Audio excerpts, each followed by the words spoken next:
See all the tables behind us? That's where we spent all of Thursday morning interviewing basically everybody in the Ohio State team. And by everybody, I mean 15 players. That's a lot. Yeah. And 4 assistants in Urban. So it was a big day for us. We wanted to talk briefly about some of the biggest takeaways from Thursday before they go to Phoenix. Doug, Bill, Ari. Doug, what was your biggest takeaway from the biggest interview day we've had in a while? Well, we just got to see Luke Fickell being a head coach. You know, like he was kind of holding court a little bit, talking about the move, and then we saw the linebackers who are seeing him leave be genuinely, you know, guys, Jerome Baker, Raekwon McMillan, Chris Worley said, you know, kind of bittersweet. Like they're happy for him. But we said it when he got hired, and again, most of the time it's true. It's not always true. The guys in the room really liked him. So whatever else Luke Fickell does as a head coach, he connected with his players in the linebacker room, and them talking about that day, you actually could really see that they meant it. What's up, Bill? What's up is that they were like pretty loose, I thought. Like loose and calm, and Urban Meyer was like in a very chipper mood. Like for the first time in a while, he's been very kind of reserved and short, I think, with answers during the season.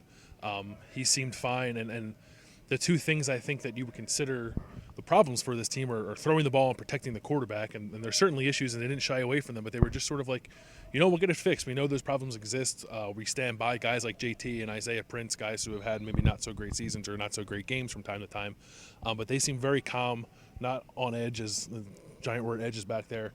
Very loose, I think, for a team heading into a playoff game. I want to talk about Torrance Gibson for a minute, and he's been a hot-button name since his recruitment.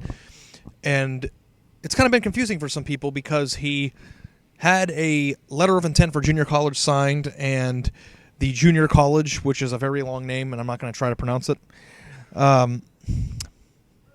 posted that he's going there, and he denied it. So, of course, it's going to be an interesting topic for people. What you have to understand is that the junior college letters of intent are not binding, and he still can play Division I football, but the one thing that you need to understand is that it's probably not going to be at Ohio State.